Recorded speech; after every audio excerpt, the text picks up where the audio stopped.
Are you willing to undertake a dangerous mission behind the enemy lines, knowing that you may never return alive?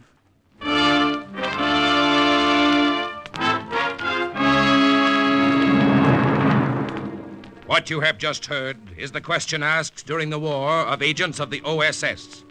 Ordinary citizens who to this question answered, yes.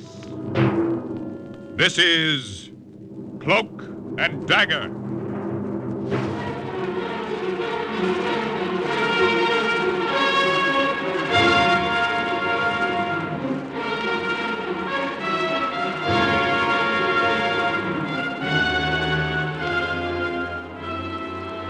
Black warfare, espionage, international intrigue. These are the weapons of the OSS. Today's adventure, Delay en route. the story of an American OSS agent who found himself between two fires in fascist-held Italy, is suggested by actual incidents recorded in the Washington files of the Office of Strategic Services. A story that can now be told. That was a big night in Sturza. We liberated the town that morning, and everybody was drunk. But not on vino. Those Italian partisans were drunk on something they hadn't tasted since Mussolini's black shirts marched on Rome. Freedom. There were only 3 fascist officials left in town, and all of them were down in the village square, hanging from a scaffold. I should have been celebrating, too. After all, that was why the OSS had sent me into Italy, to help Guido Gordoni and his partisans wipe out fascists.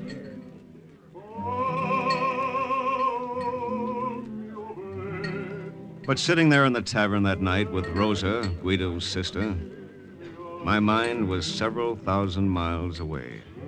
So, Roberto, you are going to leave us tomorrow. Huh? What, Rosa? The PT boat comes for you tomorrow night, no? The night after tomorrow night, Rosa. Just 48 hours. It's going to pick me up below Savona. Oh, and you are glad? Was there ever a guy who wasn't glad to go home? Home? To America, you mean? But how can that be? The war is not over. I've got a furlough coming up, a delay en route to my next OSS assignment. Oh, I see. It is nice in America, huh, Roberto? Yeah. Yeah, it's nice, Rosa. It'll be autumn when I get back to Vermont. The trees will just be turning. I would like to see Vermont. Maybe you will someday. Oh, you know what I mean, Roberto. I would like to see it with you. Oh. Sorry, Rosa. Hey, Guido! Here's your brother. Oh, yes. Guido! Guido, over here! Ah, Rosa. Roberto. Guido, more vino, wait! Well, where have you been, Guido? Looking for a fat fascist pig, Alberto Pelizzo. Pelizzo, the big shipyard owner? Why would he be in Sturza? He's got a summer villa just above the town. I thought he might be hiding out there. I took some of the boys up, but the place was empty. I gotta find him tonight. Why tonight? Roberto, didn't you notice? There's still room for one more on the scaffold in the square. Huh? Oh, that's right. I forgot. You haven't been to the square, have you, Roberto? No, I haven't. You don't like executions, huh? Executions are all right. It's lynchings I don't like. Those men were civilians, Guido. They were fascisti. Nevertheless, they were entitled to a trial. Trial?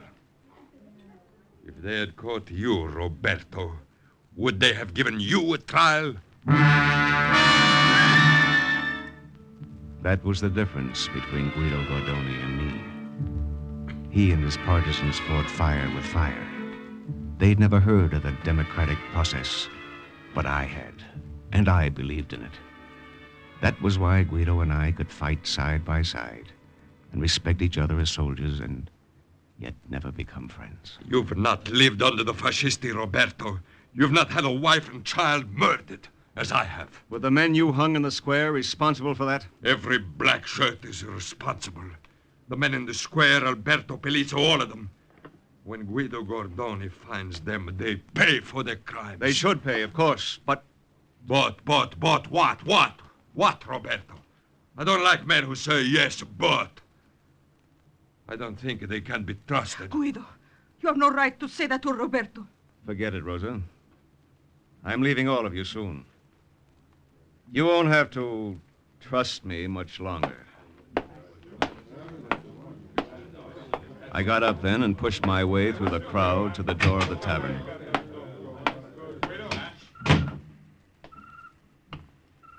I stepped outside. The night was beautiful. But not as beautiful, I thought, as an autumn night in Vermont. Signor Mercer? Huh? She touched my arm as she said it. She'd been standing very close to me in the shadows of the tavern wall. I'd never seen her before, but she was lovely.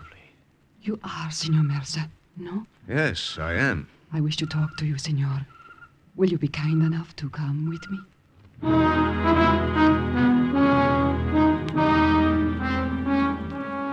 I didn't say no. It would have been hard to say no under any circumstances. Besides, her quick, frightened eyes told me it was something important. Still, I kept my hand closed around my revolver as she led me down several dark, deserted streets. This is the house, Signor. You will please go down the steps to the basement. Oh, you go first. There is someone inside, but please come in. Do not be alarmed. I'm not alarmed. Go ahead. Buonasera, signor. The man who rose to greet me wasn't armed, and he looked too old and too tired to be dangerous. Allow me to introduce myself. My name is Alberto Pelizzo. Pelizzo. Young lady who brought you here is my daughter, Maria. It was good of you to come with her, signor. But it wasn't very wise of her to bring me. Why? Because you might turn us over to the partisans? Because I will turn you over to the partisans. I think not, signor. No? On the contrary, you will be careful to protect us from the partisans. You will take us out of Italy alive. You will see to it that we arrive safe and sound in America. What makes you think so? Is your government informed, Signor Mercer, of our recent experiments with radio-guided aerial torpedoes? I don't know. I could inform them. These experiments are being conducted in my own laboratories. I know more about them than any other man in Italy. I see. Also, a new type of submarine capable of great underwater speed. All right. Also, the long-sought electromagnetic pistol for torpedoes. All right. Also... All right. I get the point, Pelizzo. I thought you would. You'll turn over this information to Allied intelligence if I get you safely out of Italy. Precisely. Well, Signor? I'll have to think about it. Don't think too long, Signor. And don't discuss it with your partisan comrades. I'm quite sure that bloodthirsty Guido Gordoni would not let my usefulness to the Allies prevent him from hanging me. He was right about that. Not that Guido Gordoni was bloodthirsty. He was simply an angry and bitter man. Nothing in the world would prevent him from hanging Alberto Pelizzo. Well, I was pretty bitter myself as I headed back to my room above the tavern. I didn't like keeping secrets from Guido, and I didn't like helping fascists. But I knew already what I had to do. I knew that when I went aboard that PT boat in 48 hours, Pelizzo and his daughter would be with me. The OSS would want it that way. Hello, Roberto. Rosa, You were gone a long time, Roberto. what are you doing in my room? Waiting for you? I went for a walk. Yes, I know. I saw you. What do you mean you saw me? I was watching from the window when you walked away from the tavern. Who is she, Roberto? That's none of your business, Rosa. I will make it my business. Is she the one who is going with you to America? Is that why you cannot take me? Is it with her that you will spend the autumn nights in Vermont? Rosa, you're a fool. No. You were a fool, Roberto. You cannot conceal her from me. I will find her before tomorrow night, and when I do... Yes? When you do. Life is very cheap. in Sturza these days, Roberto. She meant it. She didn't make idle threats. She was like her brother that way. It took me a long time to fall asleep after she was gone. Getting Alberto Polizzo and his daughter safely out of Italy was beginning to look complicated. The next morning, it looked even more complicated. Rosa told me what you did last night, Roberto. It was very stupid to go alone with a strange woman. But she was a beautiful woman, Guido. Mm-hmm. She might have led you into a trap. You know, there is still fascisti in Sturza. No important ones, I'm sure. The mayor, the magistrate, and the prefect of police are all hanging in the square. Who else could there be? Alberto Polizzo. What makes you think... You said his villa was empty. It was, but I don't believe he had time to escape. I think he's hiding out somewhere in town, and I'm going to search every house, room by room, until I find him. And then you'll string him up, too? Oh, with pleasure. He might make a valuable prisoner of war. He's a big wheel in the munitions and shipping industries.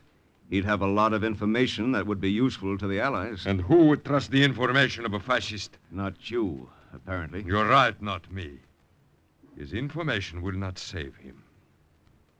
If I find him, Roberto, I'll kill him. And that settled that. There was no question from then on of letting Guido in on my plans. Not if I hoped to save Polizzo's neck. And I had to save it now. The information that Guido scoffed at could shorten the war by weeks, months, even years. 10 minutes later, I was knocking at the cellar door. It was opened immediately, but not by Polizzo or his daughter. Si, senor. Who are you? Dominic, senor. The owner of this building. There was a man and his daughter here last night. Oh, they are still here. Come in, senor. Good morning, senor. We have been waiting for you. We expected you somewhat earlier than this. Oh, so sorry. I'll try not to disappoint you after this. You are ready, I presume, to take us out of Italy? I'd much prefer to turn you over to my friends. Oh, of course. But unfortunately, your preference is not what matters. Unfortunately. When do we leave, senor? You leave Sturza tonight, Italy tomorrow night. Senor, we are grateful. We knew you would not fail us. I'm not doing this for you. Naturally. We understand that, don't we, Maria? Yes, Father.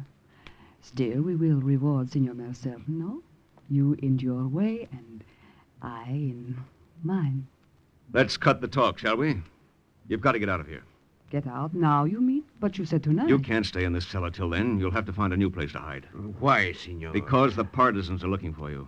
They're covering Sturza house by house. No, they do not know where we are. They think you might be. They're not taking any chances on letting you escape. They want to string you up where you belong. Where can we go, senor? How can we hide? I don't know yet. I thought maybe they... Open up in there! It is they. Right. We are trapped in here. Unless there's another way out. There is no other way, senor. Please, senor, please, you must do something. Shut up. Don't let them... Shut up!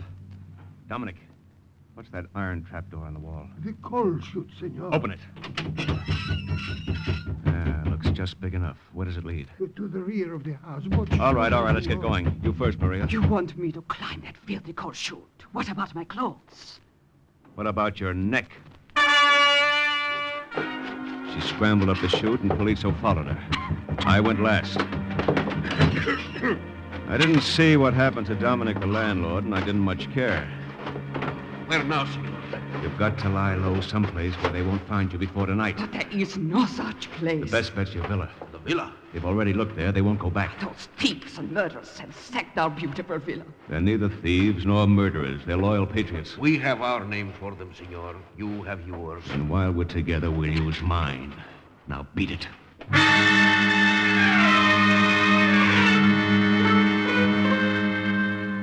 I arranged to meet them at the villa at dusk. I watched them trudge off, smeared with coal from the chute, looking like the peasants they despised. At least there wasn't much chance they'd be recognized. But I wasn't exactly recognizable either, so I washed off in a little stream at the edge of town. Then I went back to my room. Where have you been, Roberto? It was Guido. He was sitting at the table in the center of the room. And lying in front of him was his revolver. Where have you been, Roberto? Out. Out? Where? Just out. Oh, just out, huh? All right, Rico. Bring him in. Inside, you. Come on. Here is a friend of yours, Roberto. He appeared in the doorway, prodded by Rico's carbine. He was no friend, only an acquaintance, a very recent acquaintance. He was the landlord, Dominic. You were hiding a man in the cellar of your house, Dominic? Si, Well, who was he? Who was he? Alberto Pelizzo. Alberto Bellizza, huh? And he had a caller this morning. Si, Who was the caller? that man, Signor Mercer. All right, take out the old man, Rico. Please. Out with you. Roberto, Well, I want Pelizzo. you can't have him. Where is he? I won't tell you. You are protecting a fascist, then? I'm doing more than protecting him. I'm taking him out of Italy, to America. To America? Why? Why, so he can have a fair trial? No, so he can turn over information. Information? Yes. You've seen it, this information? It's not on paper, it's in his head. And you believe him? Yes, And you believe he's going to give it up once he's got to America? it's worth the chance. How much? What? How much is it worth, Roberto, to you? Why, you... The whole $50,000? $50,000. That's how much he's got sewn in the lining of his overcoat, his landlord told me. I didn't know it. You're lying, Roberto. Pelizzo is paying you well. And I shall have to deal with you as I would with any other traitor. I give you one more chance, Roberto. Where is that fascist? His hand moved for his revolver on the table, but my hand moved too. My fingers caught the edge of the table and it flipped it. Oh! He went sprawling back in his chair. The gun clattered to the floor and I kicked it out of his reach. What's dirty, filthy traitor? My fist caught him on the point of the chin. His head snapped back and he slumped to the floor. Out. I didn't like to do that, Guido. Sorry. You should be sorry, Roberto. Rosa, Maybe you will tell me where the fascist is, Roberto. I'm not telling anyone, Rosa. Then I will do what my brother did not have the chance to do. I don't think you will. Don't come near me, Roberto. If you try to get this gun, I swear I'll kill you. But you won't, you know, because you don't believe I'm a traitor. You are. And even you if are. I were, you wouldn't shoot me because you love me. No, not anymore. I hate you. Then why don't you pull the trigger?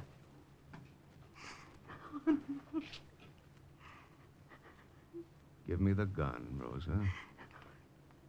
Take it. Take it and go. I went down to the street.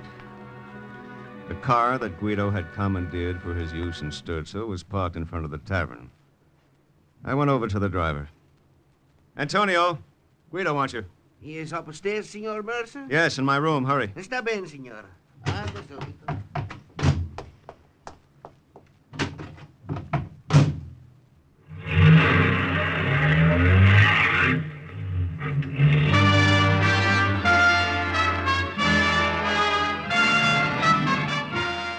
I was at Pelizzo's villa 20 minutes later. Maria met me at the door. The way she was dressed, you'd have thought she was sailing for America on the Queen Mary. Signor Mercer, how nice that you have come early. Where's your father? In the library, this way. We were not expecting you until tonight. My plans have changed. Pelizzo. Ah, Signor Mercer. You have arrived just in time. In time? For what? Maria and I have opened one last bottle of wine from our cellar. We shall be happy to have you share it with us. No, thanks. Maria, another glass. I said no, thanks. Come now, my dear fellow. Here, Father. Good. We will drink to you, Signor, our benefactor, and then we will drink to the new world where we are going. A world where these differences between us can be forgotten. A world where we can be friends. There's no such world, Pelizzo. Oh, but of course there is. Your glass, senor. I don't drink with fascists. You have consorted with rabble too long, Mercer. Your manners reflect it. My manners are likely to get worse if I consort with your kind much longer, so let's get going. You said we would leave tonight. There's been a change of plans, Father. That's right. We're starting for the coast right away. Get your things. Very well. And, Pelizzo, Yes? we'll be driving through fascist-held territory most of the way. You might be tempted to make a break for it. If you do, I promise I'll bring you back and personally hang you from that scaffold.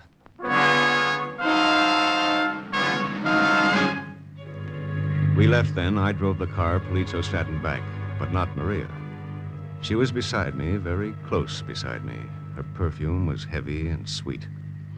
Your thoughts are so far away, senor. Very far. You do not like me, do you? No, You do not think I am beautiful? not nearly as beautiful as my thoughts. They are of another woman? No. What then? A place called Vermont.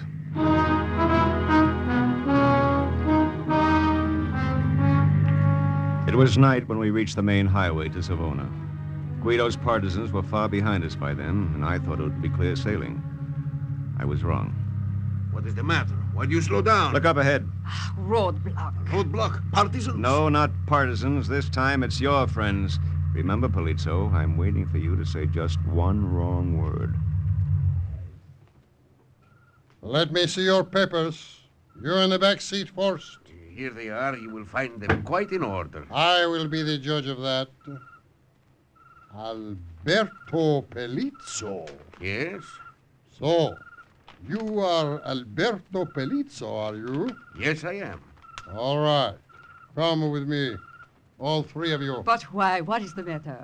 This man is lying. Alberto Pelizzo is dead.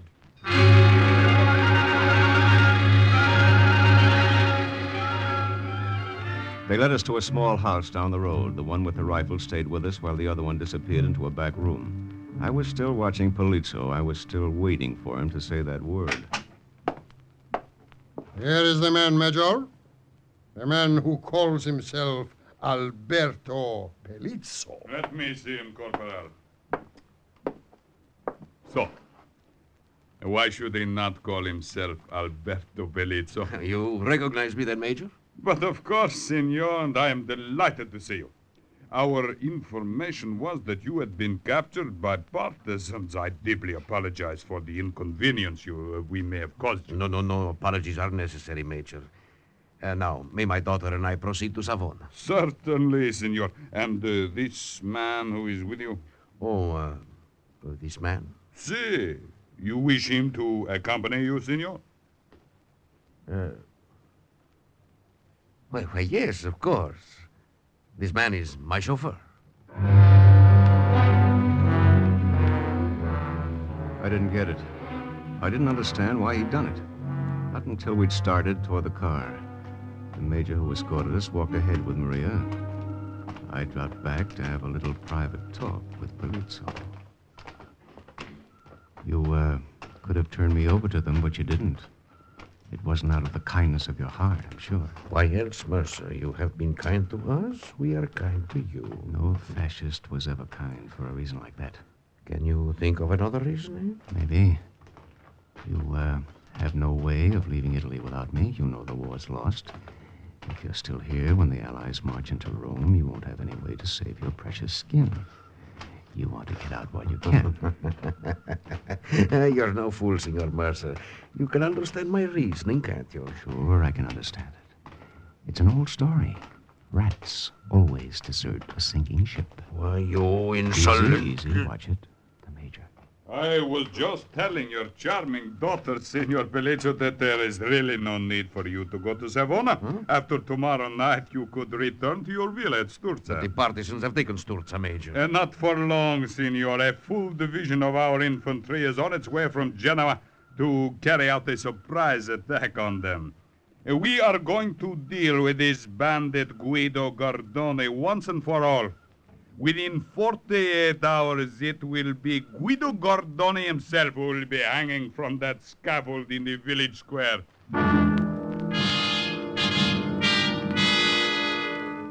That gave me something to think about the rest of the way. I kept on thinking about it all the next day, and I thought of Vermont, too. Yes, I thought a lot about Vermont and how those trees would look in the fall to anybody who was lucky enough to see them. The roar of the surf against a lonely stretch of beach below Savona drowned the noise of the PT boat's motors. We didn't hear it, but we saw it lying offshore. The dinghy it put over its side scraped against the hard sand of the beach. Lieutenant Mercer? Yes? Bosun's mate Curtis, sir. Do these people go aboard too, Lieutenant? Oh, yes. Here's a letter. Give it to your skipper. It explains who they are. Yes, sir. But aren't you coming, sir? No. Senor Mercer, you're not going with us? I don't understand. I think I do, Maria. The noble Senor Mercer is going back to warn his friends in Sturza of the surprise attack. That's right, Polito. Oh, no, senor. Why should you bother with that rabble? They happen to be my allies. But you said they would kill you if they saw you again. They will. I'm hoping they'll listen to my warning anyway. But that is foolish to risk your life for them. It does not make sense. It wouldn't to you, Maria. Not yet. Maybe after you've been in America for a while it will. Take him away, Curtis. Yes, sir. So I didn't go to Vermont. I went back to Sturza instead. It was noon the next day when I walked into the tavern. Guido was there, and Rosa. Roberto, you've come back. Yes, I've come back. Well, the traitor returns. Maybe you didn't believe me when I said I'd kill you. I believed you, Guido. Rico, take his gun. That won't be necessary, Rico. Here's my gun. Roberto. Quiet, Rosa. You ready to die, traitor? As soon as I've given you my report. There's a full division of fascist infantry moving up from Genoa. They're planning to spring a trap tonight. You'd better get out of Sturza. I don't believe you. The fascists are too busy at Salerno to send a division here. All right, I've done my best, Guido. If you don't believe me... I believe him, What are Guido. you doing, Rosa? Get away from him. No. Get out of the way. I tell you I'm going to kill him. Then you'll have to kill me, too. Rosa! Very well. We will see if you're right about him, Rosa. Rico, we're moving out of Sturza immediately. Pass the order along. Si, Guido. But what about Roberto? What will you do with him? We'll take Roberto with us. If the fascisti do not attack tonight, there will be no more room on the scaffold tomorrow. The fascists did attack that night, but there wasn't a partisan left in Sturza. We had evaporated into the hills. Yes, I said we. I went on working with Guido Gordoni, helping to direct the campaign against the Blackshirts. We were never friends, Guido and I, but we did have a common enemy. A year later, I got back to Vermont. That was a long time to wait, but not as long as I might have waited if Alberto Polizzo had not given information concerning secret weapons to the OSS. And once again, the report of an OSS agent closes with the words, Mission accomplished. listen again next week for another true adventure from the files of the OSS on Cloak and Dagger.